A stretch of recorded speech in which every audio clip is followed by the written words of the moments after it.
ಆತ್ಮೀಯ ಗಗನ ಚಾನಲ್ ವೀಕ್ಷಕ ಬಂಧುಗಳೆಲ್ಲರಿಗೂ ಶುಭೋದಯ. ಪ್ರಿಯ ವೀಕ್ಷಕ ಬಂಧುಗಳೇ, ನಿತ್ಯ ಭವಿಷ್ಯವೆಂಬ ಆಧ್ಯಾತ್ಮಿಕ ನೇರ ಪ್ರಸಾರ ಕಾರ್ಯಕ್ರಮಕ್ಕೆ ತಮಗೆಲ್ಲರಿಗೂ ಆದರದ ಸ್ವಾಗತ ಸುಸ್ವಾಗತ. ಈ ಕಾರ್ಯಕ್ರಮದಲ್ಲಿ ವಿಶೇಷವಾಗಿ ಶ್ರೀಪಾದಂಗಳವರ ಶುಭ ಆಶೀರ್ವಾದದ ಬಲದಿಂದ ಅನ್ವಿತ್ಯನು ಶ್ರೀಮದ್ ಭಾಗವತ ಭಾವಮಂಜರಿ ಎನ್ನುವಂತಹ ಕಥೆಯನ್ನು ಹೇಳುತ್ತಾ ಇದೆ. ಈ ವಿಷಯ ತಮಗೆಲ್ಲರಿಗೂ ವಿದಿತವೇ. ಮತ್ತು ನಿನ್ನೆಯಿಂದ ಈ ಶುಭೋದಯ ಕಾರ್ಯಕ್ರಮ ಆರಂಭವಾಗಿ ತಮ್ಮ ಎಲ್ಲರಿಗೂ ಕೂಡ ಮನರಂಜನೆಯನ್ನು ನೀಡುತ್ತಾ ಇದೆ ಎನ್ನುವಂತಹ ಸಂಪೂರ್ಣ ಭರವಸೆ ನಂಬಿಕೆ ನಮ್ಮಲ್ಲಿದೆ. ಕಾರಣ, ನೀವು ಎಷ್ಟು ಅಭಿಮಾನವನ್ನು ಈ ನಿಮ್ಮ ಪ್ರೀತಿಯ ಗಗನ ಚಾನಲ್ ಮೇಲೆ ತೋರಿಸುತ್ತಾ ಇದ್ದೀರೋ ಆ ವಿಷಯ ಕೂಡ ನಮಗೆ ಆನಂದವನ್ನು ಉಂಟು ಮಾಡುತ್ತಾ ಇದೆ. ಇದೇ ಪ್ರಕಾರವಾಗಿ ನಿಮ್ಮೆಲ್ಲರ ಬೆಂಬಲ, ಪ್ರೋತ್ಸಾಹ, ಆಶೀರ್ವಾದ ಇರುವ ತನಕ ನಾವು ಎಲ್ಲ ಕಾರ್ಯಕ್ರಮಗಳನ್ನು ನಿಮ್ಮ ಮನರಂಜನೆಗಾಗಿ ನೀಡುತ್ತೇವೆ ಎನ್ನುವಂತಹ ಮಾತಿನಲ್ಲಿ ಸಂಶಯವೇ ಬೇಡ. ಆದರೆ ಇಷ್ಟು ದಿನ ಇದನ್ನು ಸ್ಥಗಿತಗೊಳಿಸಲು ಕಾರಣ ಕೂಡ ತಮಗೆ ತಿಳಿದಿದ್ದಂತಹ ವಿಷಯನೇ. ಕಾರಣ, ಈ ಕರೋನಾ ವೈರಸ್ ಎನ್ನುವಂತಹ ಮಹಾಮಾರಿ ಎಲ್ಲರನ್ನೂ ಕೂಡ ಭಯಭ್ರಾಂತರನ್ನಾಗಿ ಮಾಡಿತ್ತು. ಅದರಲ್ಲಿಯೂ ವಿಶೇಷವಾಗಿ ಸ್ತ್ರೀಯರಿಗೆ ವಿಶೇಷವಾದಂತಹ ಸ್ಥಾನಮಾನವನ್ನು ಕೊಡತಕ್ಕಂತಹ ನಾವು ಈ ನಿಮ್ಮ ಪ್ರೀತಿಯ ಗಗನ ಚಾನಲ್. ಹೀಗಾಗಿ ಮಕ್ಕಳಿಗೆ ಯಾವುದೇ ವಿಧವಾದಂತಹ ತೊಂದರೆ ಆಗಬಾರದು ಎನ್ನುವಂತಹ ಉದ್ದೇಶದಿಂದ ಅದನ್ನು ಸ್ಥಗಿತಗೊಳಿಸಿದ್ದೆವು. ಮತ್ತು ತಮ್ಮೆಲ್ಲರ ಆಶೀರ್ವಾದದ ಬಲದಿಂದ ಪುನರಾರಂಭವನ್ನು ಕೂಡ ನಿನ್ನೆಯಿಂದ ಮಾಡಲಾಗಿದೆ. ವೀಕ್ಷಣೆಯನ್ನು ಮಾಡಿದ್ದೀರಿ, ಎಲ್ಲರೂ ಆನಂದ ಪಟ್ಟಿದ್ದೀರಿ ಎನ್ನುವಂತಹ ಸಂಪೂರ್ಣ ಭರವಸೆ ಕೂಡ ನಮ್ಮಲ್ಲಿದೆ. ಇದೇ ಪ್ರಕಾರವಾದಂತಹ ನಿಮ್ಮ ಆಶೀರ್ವಾದದ ಬಲ ಇರುವ ತನಕ ನಾವು ಮತ್ತಷ್ಟು ಕಾರ್ಯಕ್ರಮಗಳನ್ನು ಕೂಡ ಮಾಡುತ್ತೇವೆ ಎನ್ನುವಂತಹ ವಾಗ್ದಾನದ ಮಾತನ್ನು ಕೂಡ ಹೇಳ್ತಾ, ಈಗ ನಿನ್ನೆ ತನಕ ಈ ಒಂದು ಶಂಕರನು ವಿಶೇಷವಾದಂತಹ ಶೀಘ್ರವಾಗಿ ವರವನ್ನು ಕೊಡುತ್ತಾನೆ. ಅದಕ್ಕೆ ಆಗತಕ್ಕಂತಹ ಪರಿಣಾಮವನ್ನು ಕೂಡ ಹಿಂದೆ ಮುಂದೆ ಆಲೋಚನೆಯನ್ನು ಮಾಡುವುದಿಲ್ಲ, ತಕ್ಷಣವೇ ವರವನ್ನು ಕೊಡುತ್ತಾನೆ. ಆದರೆ ಶ್ರೀಹರಿಯು ಮಾತ್ರ ಆ ಪ್ರಕಾರವಾಗಿ ಎಂದಿಗೂ ಕೊಡುವುದಿಲ್ಲ, ಶೀಘ್ರವಾಗಿ ವರವನ್ನು ಕೊಡುವುದೇ ಇಲ್ಲ. ಯಾರು ಶ್ರೀಹರಿಯ ಭಕ್ತರಾಗಿ ಇರುತ್ತಾರೋ ಅವರನ್ನು ವಿಶೇಷವಾದಂತಹ ದುಃಖ ಪೀಡಿತರನ್ನಾಗಿ ಮಾಡುತ್ತಾರೆ. ವಿಶೇಷವಾದಂತಹ ದುಃಖ, ನಾನಾ ತರಹವಾದಂತಹ ಕಷ್ಟಗಳನ್ನು ಕೊಟ್ಟಂತೆ ತೋರುತ್ತಾರೆ ಸ್ವಾಮಿ. ಆದರೆ ಅವರ ಭಕ್ತಿಗೆ ಅನುಗುಣವಾಗಿ ಅವರಿಗೆ ಹಿಂದೆ ಮುಂದೆ ನಿಂತು ರಕ್ಷಣೆಯನ್ನು ಕೂಡ ಕೊಡುತ್ತಾ ಇರ್ತಾರೆ. ಇದನ್ನು ಪ್ರಪ್ರಥಮವಾಗಿ ತಲೆಯಲ್ಲಿ ಇಟ್ಕೊಳ್ಳಿ. ಕಾರಣ, ಏನು ಕಷ್ಟಗಳನ್ನು ಕೊಟ್ಟು ದೂರದಿಂದ ನಾವು ಪಡುತ್ತಿರುವಂತಹ ಕಷ್ಟವನ್ನು ನೋಡಿ ಸ್ವಾಮಿ ಆನಂದ ಪಡುತ್ತಾರೆ ಎಂದು ಭಾವಿಸಬೇಡಿ.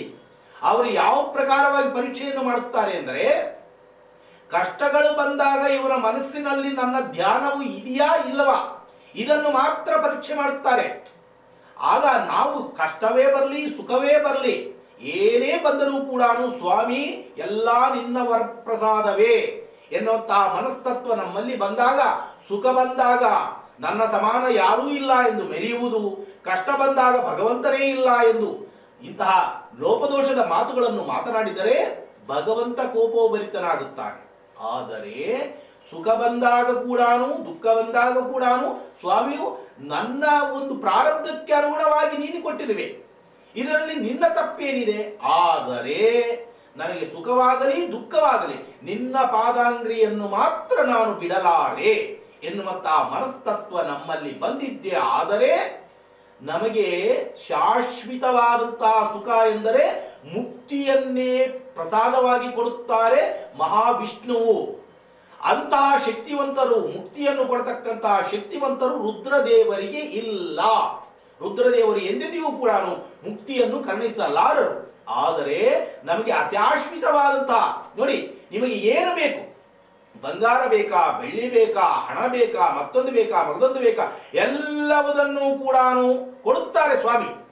ಆದರೆ ಅವರು ಮಾತ್ರ ಯಾವುದನ್ನು ಧಾರಣೆ ಮಾಡಿಲ್ಲ. ರುದ್ರದೇವರು ಯಾವುದೇ ತರಹವಾದಂತಹ ಭೋಗವನ್ನು ಅವರು ಭೋಗಿಸುತ್ತಾ ಇಲ್ಲ. ಅವರು ಸ್ಮಶಾನವಾಸಿಗಳು, ಭಸ್ಮವನ್ನು ಧಾರಣೆಯನ್ನು ಮಾಡಿರುತ್ತಾರೆ. ಅವರು ಎಲ್ಲರಿಗೂ ಕೊಡ್ತಕ್ಕಂತಹ ಸ್ವಾಮಿಯು ಅವರು ಯಾತಕ್ಕೆ ಭೋಗವನ್ನು ಅನುಭವಿಸುತ್ತಾ ಇಲ್ಲ? ಅವರಿಗೆ ಬೇಕಾಗಿಲ್ಲ. ಅವರಿಗೆ ಬೇಕಾಗಿರುವುದು ಏನಿದೆ?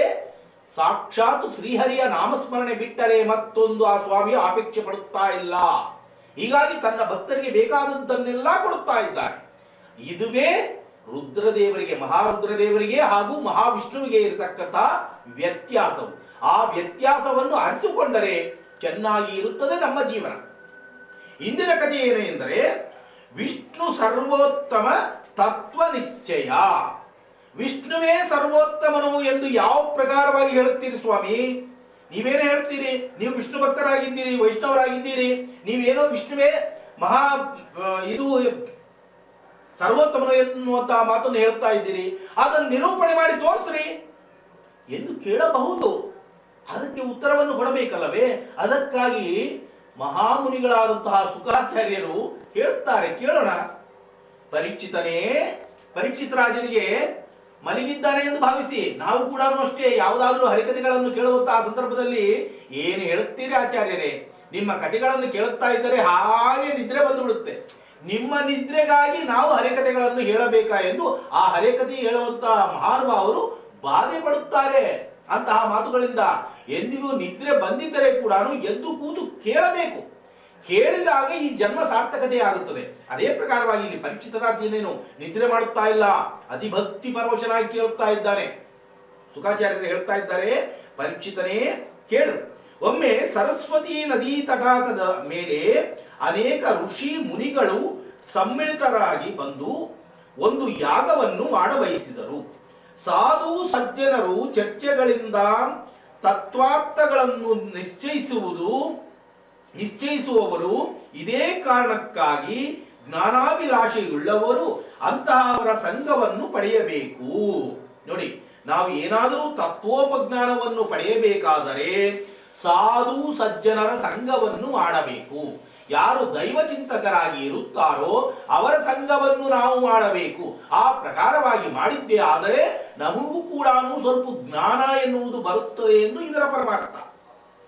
ಸಾಧು ಸಜ್ಜನರು ಸರ್ವದಾ ಅಸದಾಲಾಪಗಳನ್ನು ಮಾಡುವುದಿಲ್ಲ. ಕಾಯಿಕ, ವಾಚಿಕ ಹಾಗೂ ಮಾನಸಿಕವಾಗಿ ಅವರು ಶ್ರೀಹರಿಯನ್ನೇ ಸೇವಿಸಿ ಸುಖಿಸುವವರು. ಅಂದು ಸಮ್ಮಿಳಿತರಾದ ಋಷಿ ಮುನಿಗಳ ಸಮೀಪಕ್ಕೆ ನಾರದರು ಆಗಮಿಸಿ, ಬ್ರಹ್ಮ, ವಿಷ್ಣು ಹಾಗೂ ಮಹೇಶ್ವರರಲ್ಲಿ ಯಾರು ಶ್ರೇಷ್ಠರು? ನಾರದರು ಕೇಳ್ತಾ ಇದ್ದಾರೆ, ಅಪ್ಪ ನೀವು ಒಳ್ಳೆಯ ಯಾಗವನ್ನು ಮಾಡಲು ಸಿದ್ಧರಾಗಿದ್ದೀರಿ, ಆದರೆ ಯಾರನ್ನು ಕುರಿತು ಯಾರು ಸರ್ವೋತ್ತಮರು ಎಂದು ತಾವು ತಿಳಿದುಕೊಂಡಿದ್ದೀರಿ? ಬ್ರಹ್ಮ, ವಿಷ್ಣು, ಮಹೇಶ್ವರರಿದ್ದಾರೆ. ಈ ಮೂವರಲ್ಲಿ ಯಾರು ಶ್ರೇಷ್ಠರು, ಯಾರು ಸರ್ವೋತ್ತಮರು? ಹಾಗೂ ನೀವು ಈ ಯಾಗವನ್ನು ಯಾರ ಉದ್ದೇಶಿಕವಾಗಿ ಮಾಡುವಿರಿ ಎಂದು ಪ್ರಶ್ನಿಸಿದರು.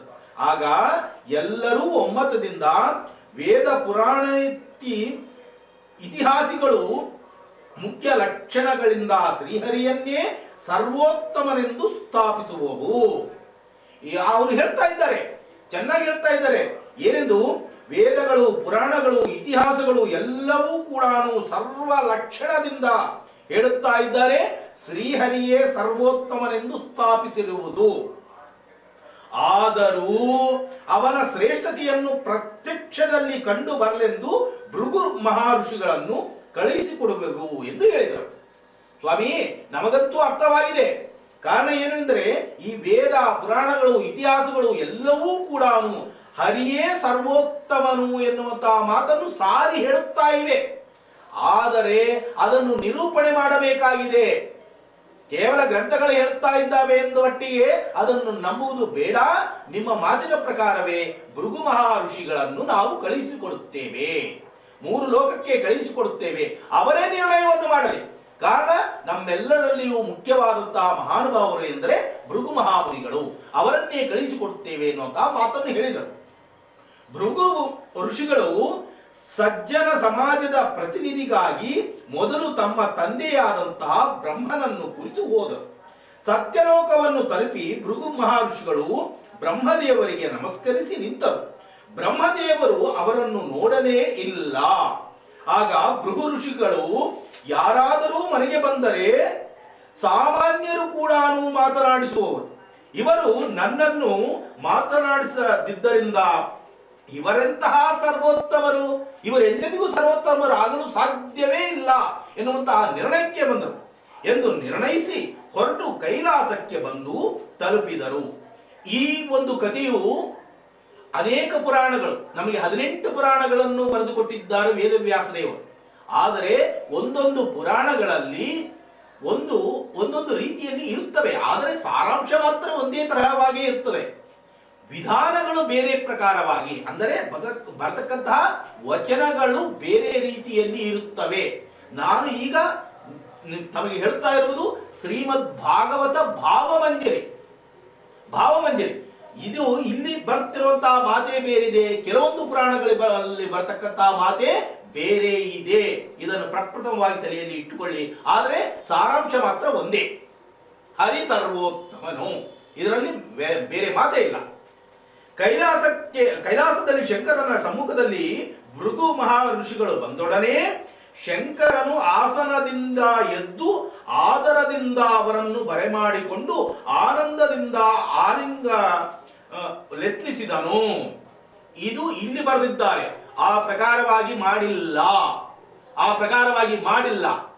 ಅವರು ಬಂದರೆ ಕೂಡ ತಮ್ಮ ಪತ್ನಿಯಾದಂತಹ ಪಾರ್ವತೀ ದೇವಿಯನ್ನು ಆಲಂಗಿಸಿಕೊಂಡಿದ್ದಾರೆ. ಹೀಗಾಗಿ ಅವರಿಗೆ ಈ ಭೃಗು ಮಹರ್ಷಿಗಳು ಏನೆಂದು ಶಾಪವನ್ನು ಕೊಟ್ಟರು? ಈ ಭೂಲೋಕದಲ್ಲಿ ನಿನ್ನ ಈ ರೂಪಕ್ಕೆ ಪೂಜೆ ಇಲ್ಲದಂತೆ ಆಗಲಿ, ನಿನ್ನ ಲಿಂಗ ಪೂಜೆಯೇ ಆಗಲಿ ಎನ್ನುವಂತ ಅವರ ಶಾಪದಿಂದ ಇಂದಿಗೂ ಕೂಡ ಎಲ್ಲೆಲ್ಲಿ ಇಡೀ ಭೂಮಂಡಲದಲ್ಲಿ ಈ ರುದ್ರದೇವರ ನಿಜ ರೂಪಕ್ಕೆ ಎಲ್ಲಿಯೂ ಪೂಜೆ ಪುನಸ್ಕಾರಗಳು ಇಲ್ಲ. ಕೇವಲ ಲಿಂಗ ರೂಪಕ್ಕೆ ಮಾತ್ರ ನಡೆಯುತ್ತಾ ಇವೆ. ಆದರೆ ಇಲ್ಲಿ ಬೇರೆ ರೀತಿಯಲ್ಲಿ ಬರೆದಿದ್ದಾರೆ. ಆಗ ಭೃಗು ಮಹರ್ಷಿಗಳು, ಶಂಕರನೇ, ನೀನು ಸ್ಮಶಾನವಾಸಿಯು, ಬ್ರಹ್ಮ ಕಪಾಳವನ್ನು ಹಿಡಿದಿರುವೆ, ಭಸ್ಮದಿಂದ ಶರೀರವನ್ನು ಲೇಪಿಸಿಕೊಂಡ ಪ್ರಯುಕ್ತ ನೀನು ಅಪವಿತ್ರನು, ನನ್ನನ್ನು ಮುಟ್ಟಬೇಡ ಎಂದರು. ಪರಮ ವೈಷ್ಣವನಾದ ಶಂಕರನಿಗೆ ಅವರ ಮಾತಿನಿಂದ ಕ್ರೋಧ ಬಂದಿತು. ಆದ್ದರಿಂದ ಅವನು ತತ್ಕಾಲದಲ್ಲಿ ತನ್ನ ದಿವ್ಯ ತ್ರಿಶೂಲವನ್ನೆತ್ತಿ ಅವರ ಮೇಲೇರಿ ಹೋದನು. ಆದರೆ ಪಾರ್ವತಿಯು ಪರಮೇಶ್ವರನಿಗೆ ಅಡ್ಡ ಬಂದು ಸಾಷ್ಟಾಂಗ ನಮಸ್ಕಾರವನ್ನು ಸಲ್ಲಿಸಿ, ಹೇ ನಾಥ, ಈ ರೀತಿಯ ಕ್ರೋಧವು ಬ್ರಾಹ್ಮಣರ ಮೇಲೆ ಉಚಿತವಲ್ಲ. ಇದರಿಂದ ಬ್ರಹ್ಮಹತ್ಯೆಯಾದರೆ ದೋಷ ಯಾರಿಗೆ ಬರುವುದು ಎಂದು ಪ್ರಾರ್ಥಿಸಿದರು. ಭೃಗು ಋಷಿಗಳು ಕೈಲಾಸದಿಂದ ಹೊರಟು ವೈಕುಂಠವನ್ನು ತಲುಪಿದರು. ಇಲ್ಲಿ ಮೇಲೆ ಹೇಳಿದಂತಹ ವಾಕ್ಯವು ಇದು ನನ್ನ ದೃಷ್ಟಿಯಲ್ಲಿ ತಪ್ಪು ಎಂದು ನಾನು ಭಾವಿಸುತ್ತೇನೆ. ಕಾರಣ, ಈ ಕಥೆಯನ್ನು ಅನೇಕ ಬಾರಿ ಅನೇಕ ಗ್ರಂಥಗಳಲ್ಲಿ ಕೂಡ ನಾನು ಓದಿದ್ದೇನೆ. ಆ ಒಂದು ರುದ್ರದೇವರು ಅವರ ಮೇಲೆ ಆ ತ್ರಿಶೂಲದಿಂದ ಪ್ರಹಾರವನ್ನು ಮಾಡಲು ಬರಲಿಲ್ಲ, ಅವರನ್ನು ನೋಡಲೇ ಇಲ್ಲ. ಪಾರ್ವತೀ ದೇವಿಯನ್ನು ಆಲಿಂಗನವನ್ನು ಮಾಡಿಕೊಂಡಿದ್ದರು. ಈ ಪ್ರಕಾರವಾಗಿ ಅವರನ್ನು ನೋಡಲಿಲ್ಲ ಎನ್ನುವಂತಹ ಕೋಪಭರಿತರಾದಂತಹ ಈ ಭೃಗು ಮಹರ್ಷಿಗಳು, ಆ ಭೃಗು ಮಹರ್ಷಿಗಳಿಗೆ ಕೂಡ ಅಂತಹ ಒಂದು ಶಕ್ತಿ ಸಾಮರ್ಥ್ಯ ಯಾತಕ್ಕೆ ಇತ್ತು ಎಂದರೆ, ಅವರು ಕೂಡ ತ್ರಿನೇತ್ರಗಳನ್ನು ಧಾರಣೆಯನ್ನು ಮಾಡಿದ್ದರು. ತ್ರಿನೇತ್ರಗಳು ಅಂದರೆ 3 ಕಣ್ಣುಗಳು. 3 ಕಣ್ಣುಗಳು ಎಲ್ಲಿದ್ದವು? 2 ಕಣ್ಣುಗಳು ಇರಬೇಕಾದಂತಹ ಸ್ಥಳದಲ್ಲೇ ಇದ್ದವು. ಆದರೆ ಪಾದದಲ್ಲಿ 1 ಕಣ್ಣು ಇದ್ದಿತು ಭೃಗು ಮಹರ್ಷಿಗಳಿಗೆ. ಅದಕ್ಕಾಗಿ ಅವರು ತ್ರಿಲೋಕವನ್ನು ಸಂಚಾರ ಮಾಡುತ್ತಾ ಶಕ್ತಿಶಾಲಿಗಳು ಕೂಡ ಆಗಿದ್ದರು. ಅವರು ಮತ್ತೊಬ್ಬರಿಗೆ ಶಾಪವನ್ನು ಕೂಡ ಕೊಡ್ತಕ್ಕಂತಹ ಮಹಾನುಭಾವರು ಆಗಿದ್ದರು. ಹೀಗಾಗಿ ಆ ಒಂದು ರುದ್ರದೇವರಿಗೆ ಶಾಪವನ್ನು ಕೊಟ್ಟರು, ನಿಮಗೆ ಲಿಂಗ ಪೂಜೆನೇ ಆಗಲಿ ಎನ್ನುವಂತಹ ಶಾಪವನ್ನು ಕೊಟ್ಟರು. ಆದರೆ ಇಲ್ಲಿ ಬರೆದಿರುವಂತಹ ಮಾತು ಎಷ್ಟರ ಮಟ್ಟಿಗೆ ಸತ್ಯವೋ ಆ ಭಗವಂತನಿಗೆ ಗೊತ್ತು. ಇದನ್ನು ಮಾತ್ರ ಕಡಾಖಂಡಿತವಾಗಿ ಹೇಳಬಲ್ಲೆ. ಆಗಲಿ, ಭೃಗು ಮಹರ್ಷಿಗಳು ಕೈಲಾಸದಿಂದ ಹೊರಟು ವೈಕುಂಠವನ್ನು ತಲುಪಿದರು. ಅಲ್ಲಿ ಸುಖ ಶಯ್ಯನ ಮೇಲೆ ಪವಳಿಸಿದ ಶ್ರೀರಮಣನ ಪಾದಗಳನ್ನು ಶ್ರೀರಮೆಯು ಒತ್ತುತ್ತಿದ್ದದ್ದನ್ನು ಭೃಗು ಮಹರ್ಷಿಗಳು ನೋಡಿ ಶ್ರೀರಮಣನ ಸತ್ವ ಪರೀಕ್ಷೆ ಆಗಲೆಂದು ನೇರವಾಗಿ ಹೋಗಿ ಅವನ ಎದೆಗೆ ಪಾದದಿಂದ ಒಡೆದರು. ಇದು ಸತ್ಯ. ಈ ಮಾತೇನಿದೆಯಲ್ಲ, ಎಲ್ಲಾ ಗ್ರಂಥಗಳಲ್ಲಿಯೂ ಕೂಡ ಬಂದಂತಹ ಮಾತೇ ಇದು ಸತ್ಯ. ತತ್ಕಾಲದಲ್ಲಿ ನಾರಾಯಣನು ಎದ್ದು, ಬನ್ನಿರಿ, ನೀವು ಬಂದಿದ್ದು ತಿಳಿಯಲೇ ಇಲ್ಲ, ಇದೂ ಸತ್ಯವೇ. ಇದೇ ಪ್ರಕಾರವಾಗಿ ಮಾತನಾಡಿದ್ದಾರೆ ಹಲವಾರು ಗ್ರಂಥಗಳಲ್ಲಿ ಕೂಡ ಸ್ವಾಮಿಯು. ನನ್ನ ಅಪರಾಧವನ್ನು ಕ್ಷಮಿಸಿರಿ, ತಮ್ಮತ್ತ ಕೃಷ್ಣೋತ್ತಮ ಪಾದೋದಕವು ಲೋಕ ಪಾವನೆ ಎಂದು ಪ್ರಸಿದ್ಧ ಪಡೆದ ಗಂಗೆಯನ್ನು ಪವಿತ್ರೀಕರಿಸಿರಬಹುದು. ತಾವು ದಯಾಮಯರಾಗಿ ಪ್ರಯಾಸಪಟ್ಟು ಇಷ್ಟು ದೂರ ನನ್ನ ಮನೆಗೆ ಬಂದಿರುವಿರಿ. ವಜ್ರ ಸಮಾನ ಕಠಿಣವಾದ ನನ್ನ ಎದೆಗೆ ತಾವು ಒಡೆದ ನಿಮಿತ್ತ ತಮಗೆ ತೊಂದರೆಯಾಗಿರಬಹುದು. ಆ ಪಾದಗಳನ್ನಿಂದು ನಾನು ಒತ್ತುವೆನು. ಇಂದು ನಿಮ್ಮ ಪಾದ ಚಿಹ್ನೆಯ ಎದೆಯ ಮೇಲೆ ಮೂಡಿತು. ಅದನ್ನು ನಾನು ಶ್ರೀವತ್ಸವೆಂದು ಧರಿಸುವೆನು. ಇದು ಸತ್ಯ. ಕಾರಣ ವೆಂಕಟೇಶ್ವರ ಸ್ವಾಮಿಯ ಎದೆಯ ಮೇಲೆ ಕೂಡ ಶ್ರೀವತ್ಸವೆನ್ನುವಂತಹ ಲಾಂಛನ ಇಂದಿಗೂ ಇದೆ ಎಂದು ನುಡಿದು ಅವರನ್ನು ತನ್ನ ಆಸನದ ಮೇಲೆ ಕುಳ್ಳಿರಿಸಿ ಪಾದಗಳನ್ನು ಒತ್ತತೊಡಗಿದರು. ಆಗ ಭೃಗು ಮಹರ್ಷಿಗಳು ಆನಂದಾಶ್ರುಗಳನ್ನು ಉದುರಿಸುತ್ತಾ ಅಲ್ಲಿಂದೆದ್ದು ಹರಿಯೇ ಸರ್ವೋತ್ತಮನು ಎಂದು ಘಂಟಾಘೋಷದಿಂದ ಸಾರುತ್ತಾ ಸರಸ್ವತಿ ನದಿ ತಟಾಕಕ್ಕೆ ಬಂದನು. ಪರೀಕ್ಷಿತನೇ, ಭೃಗು ಮಹರ್ಷಿಗಳು ತಮ್ಮ ಅನುಭವವನ್ನು ಹೇಳಿ ಹರಿಯೇ ಸರ್ವೋತ್ತಮನು ಎಂದು ಸ್ಥಾಪಿಸಿದನು. ಇದು ಸತ್ಯ ಸತ್ಯ ಸತ್ಯ. ಹರಿ ಸರ್ವೋತ್ತಮ, ವಾಯು ಜೀವೋತ್ತಮ. ಹರಿಗೆ ಮಿಗಿಲಾದಂತವರು ಮತ್ತೊಬ್ಬರು ಇಲ್ಲವೇ ಇಲ್ಲ. ಸರ್ವಶ್ರೇಷ್ಠನು ಎಂದರೆ ಶ್ರೀಹರಿಯು ಮಾತ್ರವೇ. ಇನ್ನು ಜೀವರಾಶಿಗಳಲ್ಲಿ ಎಲ್ಲರಿಗಿಂತಲೂ ಉತ್ತಮನು ಎಂದರೆ ವಾಯು ಜೀವೋತ್ತಮ. ವಾಯುದೇವರೇ ಜೀವರಾಶಿಗಳಲ್ಲಿ ಎಲ್ಲರಲ್ಲಿಯೂ ಉತ್ತಮೋತ್ತಮವಾದಂತಹ ಮಹಾಸ್ವಾಮಿಯು ಎಂದರೆ ವಾಯುದೇವರು. ಹೀಗಾಗಿ ಹರಿ ಸರ್ವೋತ್ತಮ, ವಾಯು ಜೀವೋತ್ತಮ ಎನ್ನುವಂತಹ ಹೆಸರನ್ನು ಪಡೆದಿದ್ದಾರೆ. ಇದು ನಾನು ಹೇಳ್ತಿರುವಂತಹ ಮಾತಲ್ಲ, ಸಾಕ್ಷಾತ್ ಭೃಗು ಮಹರ್ಷಿಗಳೇ ಹೇಳ್ತಾ ಇದ್ದಾರೆ. ಸ್ಥಾಪಿಸಿದರು.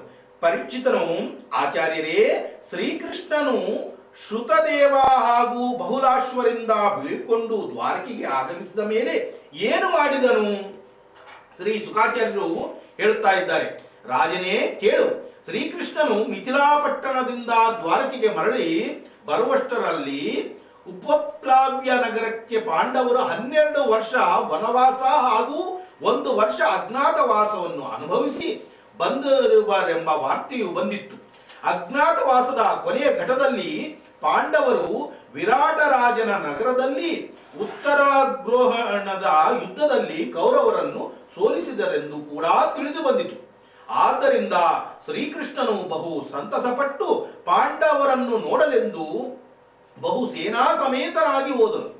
ಅವರನ್ನು ಭೇಟಿಯಾದ ಮೇಲೆ ಅವರ ಪರವಾಗಿ ಕೌರವರೊಡನೆ ಸಂಧಿಯ ಮಾತುಗಳನ್ನಾಡಲೆಂದು ಶ್ರೀಕೃಷ್ಣನು ಹಸ್ತಿನಾಪುರಕ್ಕೆ ಹೋದನು. ಆದರೆ ಸಂಧಿ ಯತ್ನವು ವಿಫಲವಾದೊಡನೆ ದುಷ್ಟರಾದ ದುರ್ಯೋಧನಾದಿಯರು ಶ್ರೀಕೃಷ್ಣನನ್ನು ಬಂಧಿಸಲೆತ್ನಿಸಿದರು. ನೋಡಿ, ಅವರಿಗೆ ಉತ್ತಮವಾದಂತಹ ವಚನಗಳನ್ನು ಹೇಳಿ, ಅಪ್ಪ ನೀವು ಜಗಳಾಡಬೇಡಿರಿ ಎಂದು ಏನೋ ಹೇಳಲು ಹೋದಂತಹ ಶ್ರೀಕೃಷ್ಣ ಪರಮಾತ್ಮನನ್ನೇ ಈ ದುರ್ಮಾರ್ಗನಾದಂತಹ ದುಷ್ಟನಾದಂತಹ ದುರ್ಯೋಧನನು ಬಂಧಿಸಲು ಯತ್ನಿಸಿದನು. ಶ್ರೀಕೃಷ್ಣ ಪರಮಾತ್ಮನನ್ನೇ ಬಂಧಿಸುವಂತಹ ಯೋಗ್ಯವಂತನ ಇವನು. ಒಮ್ಮೆ ಯೋಚನೆಯನ್ನು ಎಲ್ಲರೂ ಮಾಡಿ. ಕಾರಣ ಇದು ಎಲ್ಲರಿಗೂ ವರ್ತನೆ ಆಗುತ್ತದೆ.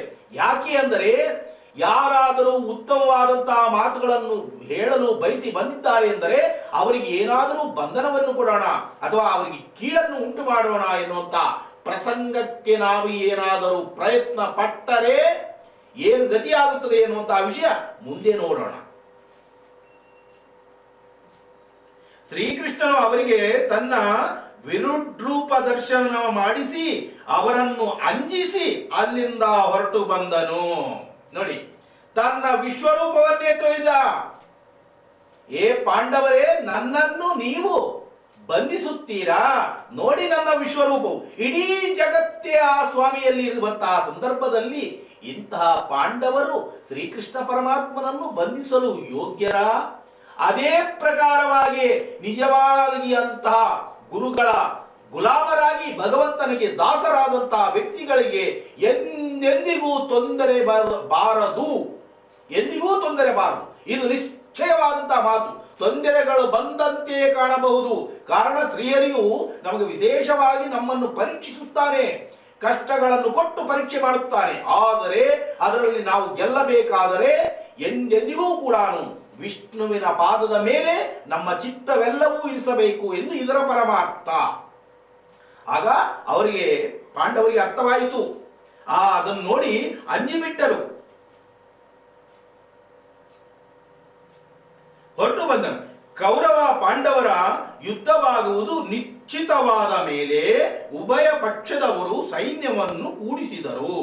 ಉಭಯ ಪಕ್ಷದವರು ಯುದ್ಧ ಸನ್ನದ್ಧರಾಗಿ ಕುರುಕ್ಷೇತ್ರದ ಮೇಲೆ ಸ್ಥಿತರಾದ ಕೌರವರು 11 ಅಕ್ಷೋಹಿಣಿ ಹಾಗೂ ಪಾಂಡವರು 7 ಅಕ್ಷೋಹಿಣಿ ಸೈನ್ಯ ಬಲವನ್ನು ಹೊಂದಿದ್ದರು. ಶ್ರೀಕೃಷ್ಣನು ಅರ್ಜುನನ ಸಾರಥಿಯಾಗಿ ಅರ್ಜುನನ ವಿನಂತಿಯಂತೆ ರಥವನ್ನು ಮುಂದೆ ತಂದು ನಿಲ್ಲಿಸಿದಾಗ ಅರ್ಜುನನು ತನಗೆ ಶತ್ರುಗಳೆಂದು ಬಂದವರೆಲ್ಲರೂ ನನ್ನ ಬಂಧು ಬಾಂಧವರೇ ಎಂದು ಅವರನ್ನು ರಾಜ್ಯ ಪ್ರಾಪ್ತಿಗೋಸ್ಕರ ಕೊಲ್ಲುವುದು ಉಚಿತವಲ್ಲವೆಂದು ಮನಕ್ಲೇಶವನ್ನು ಹೊಂದಿ ಯುದ್ಧ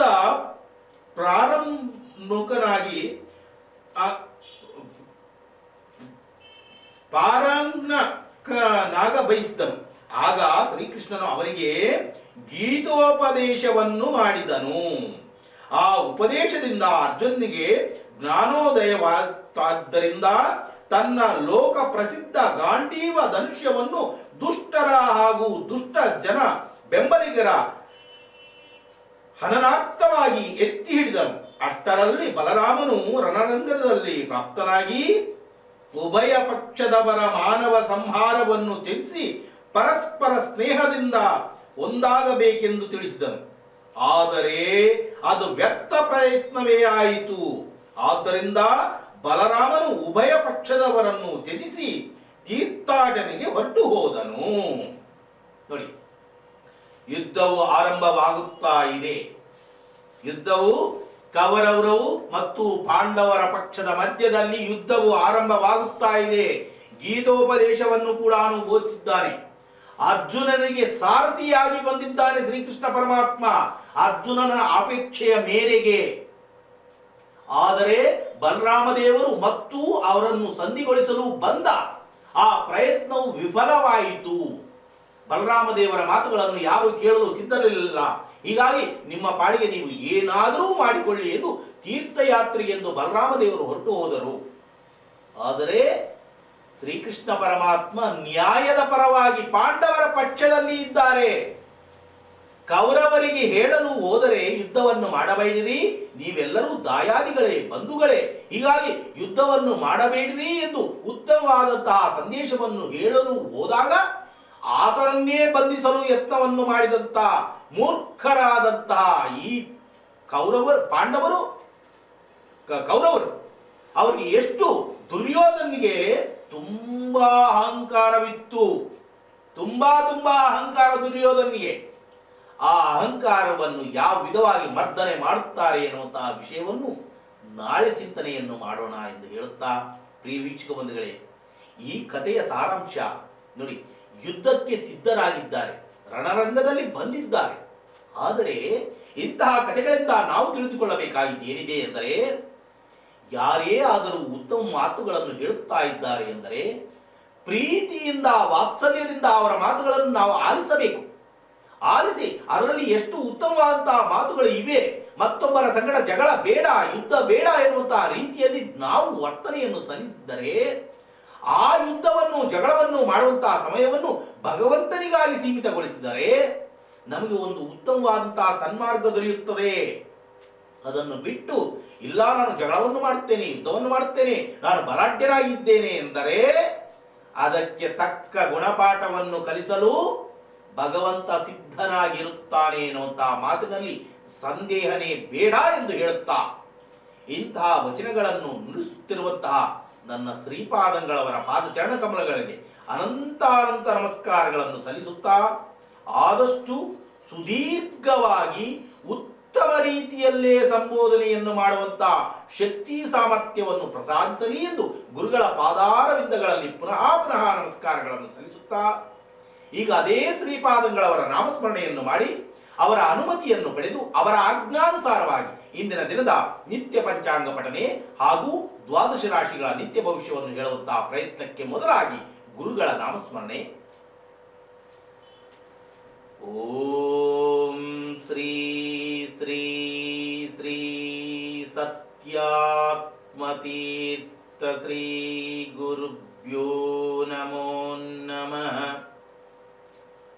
ವಾಕ್ಸಿದ್ಧಿಂ ದೇಹಿ ಮೇಂ ವಾಕ್ಸಿದ್ಧಿಂ ದೇಹಿ ಮೇಂ ವಾಕ್ಸಿದ್ಧಿಂ ದೇಹಿ ಮೇಂ.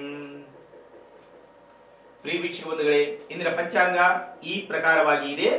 ಶ್ರೀ ಪ್ಲವನಾಮ ಸಂವತ್ಸರ, ಉತ್ತರಾಯಣ, ಶಿಶಿರ ಋತುವು, ಮಾಘ ಮಾಸ, ಕೃಷ್ಣ ಪಕ್ಷ, ಬುಧವಾರ, ಅಮಾವಾಸ್ಯಾತಿಥಿ, ಶತಭಿಷ ನಕ್ಷತ್ರ, ಶಿವನಾಮ ಯೋಗ, ಸಿದ್ಧನಾಮ ಕರ್ಣ.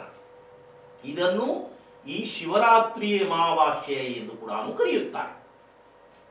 ಇಂತಹ ಶುಭ ದಿನದಂದು ಎಲ್ಲರಿಗೂ ಕೂಡ ಭಗವಂತ ಉತ್ತಮವಾದಂತಹ ದಿನವನ್ನಾಗಿ ಪರಿವರ್ತನೆ ಮಾಡಿ, ಆರೋಗ್ಯಭರಿತವಾದಂತಹ ದಿನವನ್ನಾಗಿ ಪರಿವರ್ತನೆ ಮಾಡಿ, ಸಂಪದ್ಭರಿತವಾದಂತಹ ದಿನವನ್ನಾಗಿ ಪರಿವರ್ತನೆ ಮಾಡಿ ಎಲ್ಲರನ್ನೂ ಸುಭಿಕ್ಷ ರೀತಿಯಿಂದ ಕಾಪಾಡಲಿ ಎಂದು ಮನಃಪೂರ್ವಕ ಗುರುಗಳ ಮುಖೇನ ವಾಯುದೇವರ ಪಾದ ಚರಣ ಕಮಲಗಳಲ್ಲಿ ವಿಶೇಷವಾದಂತಹ ಪ್ರಾರ್ಥನೆಯನ್ನು ಸಲ್ಲಿಸುತ್ತಾ, ಹಾಗೂ ಇಂದಿನ ದಿನ ಹುಟ್ಟುಹಬ್ಬವನ್ನು ಆಚರಿಸಿಕೊಳ್ಳತಕ್ಕಂತಹ ಪ್ರತಿಯೊಬ್ಬರಿಗೂ ಭಗವಂತ ಆನಂದ, ಆಯುರಾರೋಗ್ಯ, ಅಷ್ಟೈಶ್ವರ್ಯಾಭಿವೃದ್ಧಿಯನ್ನು ಕಲ್ಪಿಸಿಕೊಡುವುದು ಅಲ್ಲದೆ ಉತ್ತಮವಾದಂತಹ ಸದ್ಗುಣವನ್ನು ಹಾಗೂ ಉತ್ತಮವಾದಂತಹ ವಿದ್ಯಾಬುದ್ಧಿಯನ್ನು ಪ್ರಸಾದಿಸಿ ಇನ್ನೂ 100 ವರ್ಷ ಇಂತಹ ಸಂಭ್ರಮಾಚರಣೆಗಳನ್ನು ಮಾಡಿಕೊಳ್ಳುವಂತಹ ಯೋಗ್ಯತೆ ಮತ್ತು ಶಕ್ತಿ ಅವರಿಗೆ ಪ್ರಸಾದಿಸಲಿ ಎಂದು ಮನಃಪೂರ್ವಕ ಗುರುಗಳ ಮುಖೇನ ವಾಯುದೇವರ ಪಾದಚರಣ ಕಮಲಗಳಲ್ಲಿ ವಿಶೇಷವಾದಂತಹ ಪ್ರಾರ್ಥನೆಯನ್ನು ಸಲ್ಲಿಸುತ್ತಾ, ಹಾಗೂ ಇಂದಿನ ದಿನ ಮದುವೆಯ ವಾರ್ಷಿಕೋತ್ಸವವನ್ನು ಮಾಡಿಕೊಳ್ಳತಕ್ಕಂತಹ ಪ್ರತಿ ದಂಪತಿಗಳಿಗೆ ಪ್ರಪ್ರಥಮವಾಗಿ ಆ ಮಾತಿಗೆ ಭಗವಂತ ದೀರ್ಘ ಸುಮಂಗಳೀ ಭವ ಎನ್ನುವಂತಹ ಶುಭ ಆಶೀರ್ವಾದವನ್ನು ಮಾಡಿ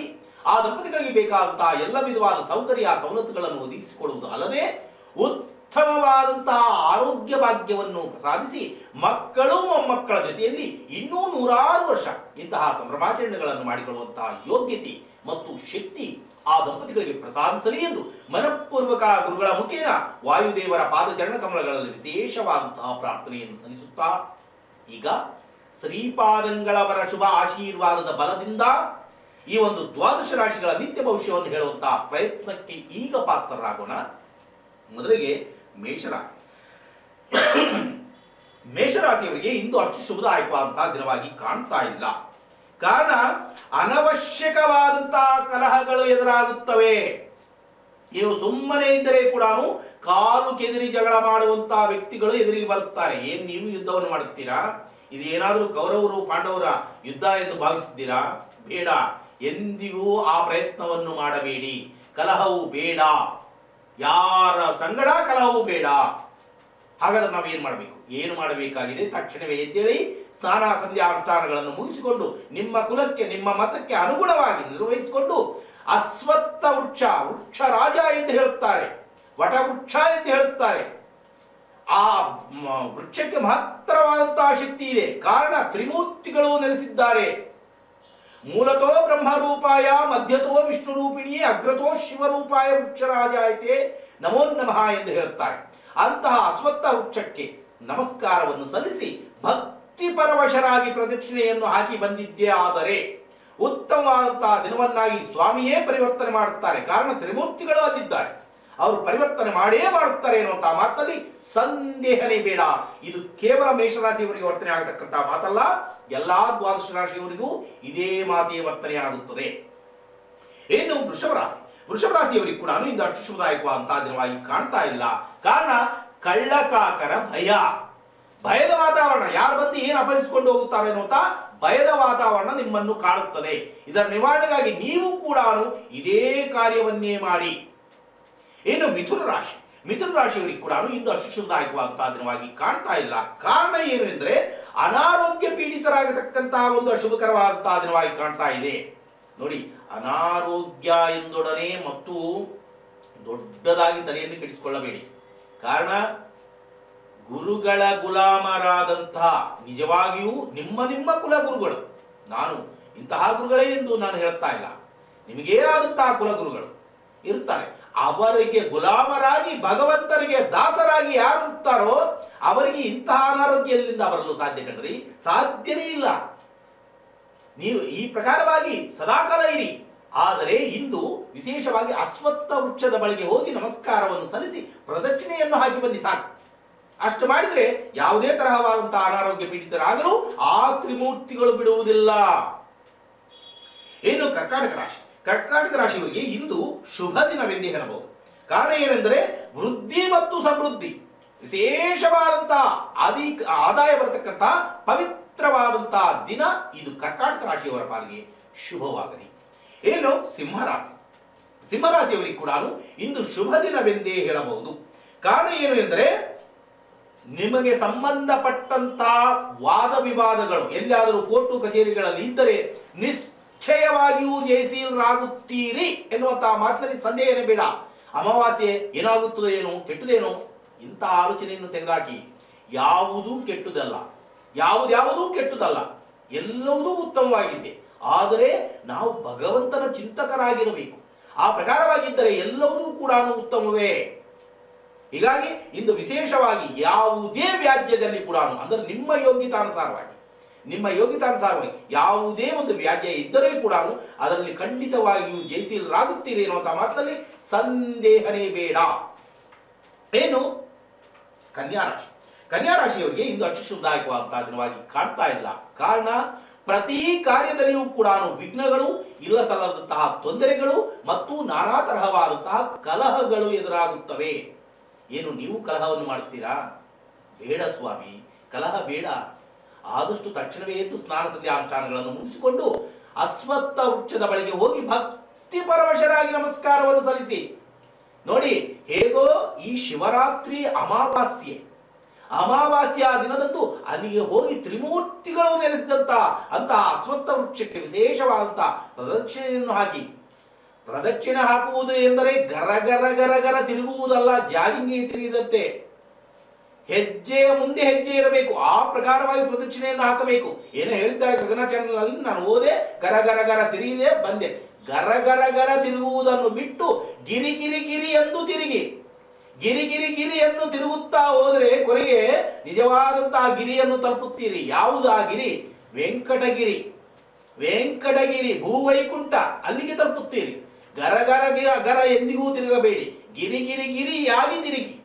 ಆ ಪ್ರಕಾರವಾಗಿ ತಿರುಗಿದರೆ ನಿಜವಾದಂತಹ ವೈಕುಂಠವನ್ನು ತಲುಪುತ್ತೀರಿ.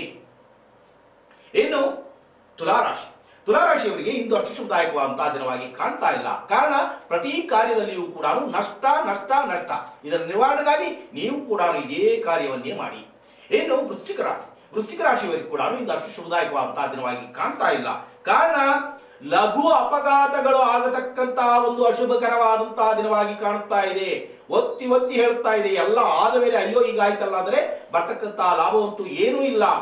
ಪ್ರಿಯ ವೃಶ್ಚಿಕ ರಾಶಿ ವೀಕ್ಷಕ ಬಂಧುಗಳೇ, ಬೇಕಾದರೆ ನಾಳೆ ಬೆಳಿಗ್ಗೆ ನೀವು ಇಂದು ಬೆಳಿಗ್ಗೆಯಿಂದ ಸಂಜೆಯ ತನಕ ನೀವು ಈ ಮಾಧ್ಯಮಗಳಲ್ಲಿ ನೋಡಿ. ಯಾಕೆಂದ್ರೆ ನಮ್ಮ ಮಾಧ್ಯಮಗಳು ವಿಶೇಷವಾಗಿ ತೋರುತ್ತವೆ. ನಮ್ಮಲ್ಲೇ ಮೊದಲು ಸೀಲಾಗಿ ಮತ್ತು ತೋರುತ್ತಾರೆ. ಹೀಗಾಗಿ ಎಲ್ಲೆಲ್ಲಿ ಎಷ್ಟೆಷ್ಟು ಅವಘಡಗಳು ಆಗಿವೆ, ಎಲ್ಲಿ ಎಷ್ಟೆಷ್ಟು ಅಪಘಾತಗಳು ಆಗಿವೆ ಎನ್ನುವಂತಹ ವಿಷಯ ನೀವು ಕೂತಲ್ಲೇ ನೋಡಬಹುದು. ಇದು ಸತ್ಯವಾದಂತಹ ಮಾತು. ಹೀಗಾಗಿ ನೀವೆಲ್ಲರೂ ನಮ್ಮವರೇ, ನೀವೆಲ್ಲರೂ ಚೆನ್ನಾಗಿರಬೇಕು. ಹೀಗಾಗಿ ಈ ಒಂದು ಹಿತದೃಷ್ಟಿಯಿಂದ ಹೇಳುತ್ತಾ ಇದೆ. ತಕ್ಷಣವೇ ಎದ್ದು ಸ್ನಾನ ಸಂಧ್ಯಾ ಅನುಷ್ಠಾನಗಳನ್ನು ಮುಗಿಸಿಕೊಂಡು ಅಶ್ವತ್ಥ ವೃಕ್ಷದ ಬಳಿಗೆ ಹೋಗಿ ನಮಸ್ಕಾರವನ್ನು ಸಲ್ಲಿಸಿ ಪ್ರದಕ್ಷಿಣೆಯನ್ನು ಹಾಕಿ ಬನ್ನಿ. ಆ ಪ್ರಕಾರವಾಗಿ ಮಾಡಿದ್ದೇ ಆದರೆ ತ್ರಿಮೂರ್ತಿಗಳು ನಿಮ್ಮನ್ನು ಹಿಂಬಾಲಿಸಿ ಬರುತ್ತಾರೆ. ಇವನು ನನ್ನ ಭಕ್ತನಿದ್ದಾನೆ, ಇವನನ್ನು ಸಂರಕ್ಷಣೆ ಮಾಡಬೇಕಾದಂತ ಕರ್ತವ್ಯ ನಮ್ಮದು ಎಂದು ಭಾವಿಸಿ ಅವರು ಬರುತ್ತಾರೆ. ಈ ಮಾತಿನಲ್ಲಿ ಸಂದೇಹನೇ ಇಲ್ಲ. ಇನ್ನು ಧನುರಾಶಿ, ಧನುರಾಶಿಯವರಿಗೆ ಇಂದು ಶುಭ ದಿನವೆಂದೇ ಹೇಳಬಹುದು. ಕಾರಣ ಏನೆಂದರೆ ಸುಖ ಶಾಂತಿ ನೆಮ್ಮದಿಯಿಂದ ಇರ್ತಿರುವಂತಹ ಸಂದರ್ಭದಲ್ಲಿ ದೂರದ ಬಂಧುಗಳ ಆಗಮನದಿಂದ ಮತ್ತಷ್ಟು ಉಲ್ಲಾಸ ಉತ್ಸಾಹ ತುಂಬಿ ತುಳುಕುತ್ತದೆ. ಇಂತಹ ಪವಿತ್ರವಾದಂತಹ ದಿನವನ್ನು ಸದ್ವಿನಿಯೋಗ ಮಾಡಿಕೊಳ್ಳಿ, ಶುಭವಾಗಲಿ. ಇನ್ನು ಮಕರ ರಾಶಿ, ಮಕರ ರಾಶಿಯವರಿಗೆ ಇಂದು ಅಷ್ಟು ಶುಭದಾಯಕವಾದಂತಹ ದಿನವಾಗಿ ಕಾಣ್ತಾ ಇಲ್ಲ. ಕಾರಣ ಪ್ರತಿ ಕಾರ್ಯದಲ್ಲಿಯೂ ಕೂಡ ವಿಘ್ನಗಳು ಮತ್ತು ನಾನಾ ತರಹವಾದಂತಹ ನಷ್ಟಕ್ಕೆ ಗುರಿಯಾಗುತ್ತೀರಿ. ಏನೇ ಮಾಡಲು ಹೋದರೆ ಕೂಡ ನಷ್ಟ ನಷ್ಟ ನಷ್ಟ ಹಾಗೆಂದು ತಲೆಯ ಮೇಲೆ ಕೈಯನ್ನು ಇಟ್ಟುಕೊಂಡು ಸುಮ್ಮನೆ ಕೂಡಬೇಡಿ, ಅಥವಾ ಕೈ ಕಟ್ಟಿ ಸುಮ್ಮನೆ ಕೂಡಬೇಡಿ. ಮಾಡುವ ಕಾರ್ಯವನ್ನು ಯಥಾರ್ಥವಾಗಿ ನಾವು ಮಾಡಬೇಕು. ಪ್ರತಿಫಲವನ್ನು ಅಪೇಕ್ಷಿಸದೆ ಅದು ಭಗವಂತ ನೋಡುತ್ತಾನೆ. ನಮ್ಮ ಕಷ್ಟಕ್ಕೆ, ನಮ್ಮಲ್ಲಿ ಇರತಕ್ಕಂಥ ನಿಜಾಂಶಕ್ಕೆ ಅನುಗುಣವಾಗಿ ಭಗವಂತ ಏನು ಕೊಡಬೇಕು ಅದನ್ನು ಖಂಡಿತವಾಗಿ ಕೊಟ್ಟೇ ಕೊಡುತ್ತಾನೆ. ಹೀಗಾಗಿ ನೀವು ತ್ರಿಮೂರ್ತಿಗಳು ನೆಲೆಸಿದಂತಹ ಅಶ್ವತ್ಥ ವೃಕ್ಷದ ಬಳಿಗೆ ಹೋಗಿ ವಿಶೇಷವಾಗಿ ಪ್ರದಕ್ಷಿಣೆಯನ್ನು ಹಾಕಿ. ಮತ್ತೊಂದು ಸೂಚನೆ ಸಲಹೆಯನ್ನು ಕೂಡ ಕೊಡಲು ಇಚ್ಛೆಯಾಗುತ್ತದೆ. ಏನು ಎಂದರೆ, ಸೂರ್ಯೋದಯ ಆದ ಮೇಲೆ ಸೂರ್ಯಾಸ್ತದ ಸಮಯ ತನಕ ಮಾತ್ರ ಅಶ್ವತ್ಥ ವೃಕ್ಷದ ಬಳಿಗೆ ನಾವು ಹೋಗಬೇಕು. ಸೂರ್ಯಾಸ್ತ ಆದ ಮೇಲೆ ಅದರ ಸನಿಹಕ್ಕೆ ಕೂಡ ಹೋಗಬಾರದು.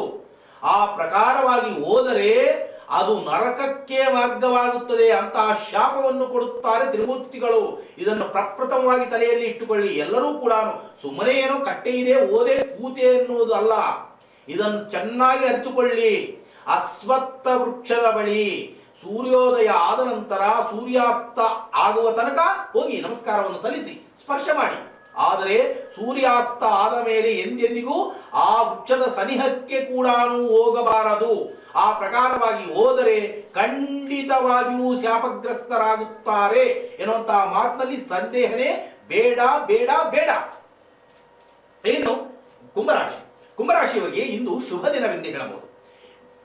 ಕಾರಣ ಏನೆಂದರೆ, ಸುಖ, ಶಾಂತಿ, ನೆಮ್ಮದಿ, ಆನಂದ, ಉತ್ಸಾಹ, ಉಲ್ಲಾಸದಿಂದ ಇರತಕ್ಕಂತಹ ಒಂದು ಪವಿತ್ರವಾದಂತಹ ದಿನ ಇದು ಕುಂಭರಾಶಿಯವರ ಪಾಲಿಗೆ ಶುಭವಾಗಲಿ. ಇನ್ನು ಕೊನೆಯದಾದಂತಹ ರಾಶಿ ಮೀನರಾಶಿ. ಮೀನರಾಶಿಯವರಿಗೆ ಇಂದು ಅಷ್ಟು ಶುಭದಾಯಕವಾದಂತಹ ದಿನವಾಗಿ ಕಾಣ್ತಾ ಇಲ್ಲ.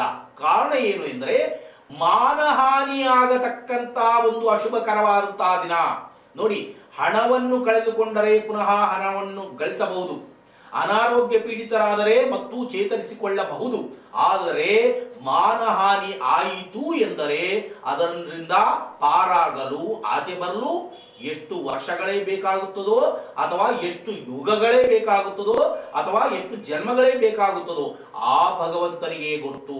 ಹೀಗಾಗಿ ಅಂತಹ ಈ ಮಾನಹಾನಿಗೆ ತಾವು ಗುರಿ ಆಗಬಾರದು ಎನ್ನುವಂತಹ ಮನಸ್ತತ್ವಕ್ಕೆ ತಾವು ಒಳಗಾದರೆ ತಕ್ಷಣವೇ ಎದ್ದು ಸ್ನಾನ ಸಂಧ್ಯಾ ಅನುಷ್ಠಾನಗಳನ್ನು ಮುಗಿಸಿಕೊಂಡು ಅಶ್ವತ್ಥ ವೃಕ್ಷದ ಬಳಿಗೆ ಹೋಗಿ ವಿಶೇಷವಾಗಿ ನಮಸ್ಕಾರವನ್ನು ಸಲ್ಲಿಸಿ ಪ್ರದಕ್ಷಿಣೆಯನ್ನು ಹಾಕಿ ಬನ್ನಿ. ಆ ಪ್ರಕಾರವಾಗಿ ಮಾಡಿದರೆ ಉತ್ತಮವಾದಂತಹ ದಿನವನ್ನಾಗಿ ಸ್ವಾಮಿಯೇ ಪರಿವರ್ತನೆ ಮಾಡುತ್ತಾರೆ ಎನ್ನುವಂತಹ ಮಾತಿನಲ್ಲಿ ಸಂದೇಹನೇ ಬೇಡ ಎಂದು ಹೇಳುತ್ತಾ ಈ ಕಾರ್ಯಕ್ರಮವನ್ನು ಇಲ್ಲಿಗೆ ಅಂತ್ಯಗೊಳಿಸುವ ಮುನ್ನ ಸಾಕ್ಷಾತ್ ಭಗವಂತ ಆಧಾರಬಿಂದಗಳಲ್ಲಿ ಪ್ರಾರ್ಥನೆ ಸಲ್ಲಿಸುವುದು ಏನೆಂದರೆ, ಸರ್ವೇ ಜನಾಃ ಸುಖಿನೋ ಭವಂತು, ಸಮಸ್ತ ಸನ್ಮಂಗಳಾನಿ ಭವಂತು, ಸರ್ವಂ ಶ್ರೀಕೃಷ್ಣಾರ್ಪಣಮಸ್ತು ಎಂದು ಇಷ್ಟರ ತನಕ ನುಡಿದಂತಹ ಪ್ರತಿ ಅಕ್ಷರವನ್ನು ಶ್ರೀಕೃಷ್ಣ ಪರಮಾತ್ಮನ ಪಾದಾರವಿಂದಗಳಲ್ಲಿ ಅರ್ಪಣೆಯನ್ನಾಗಿ ಮಾಡುತ್ತಾ ಪುನಃ ನಾಳೆ ಭೇಟಿಯಾಗುವ ನಿಮ್ಮೆಲ್ಲರ ಪ್ರೀತಿಯ ಪ್ರಾಣೇಶ್. ನಮಸ್ಕಾರ.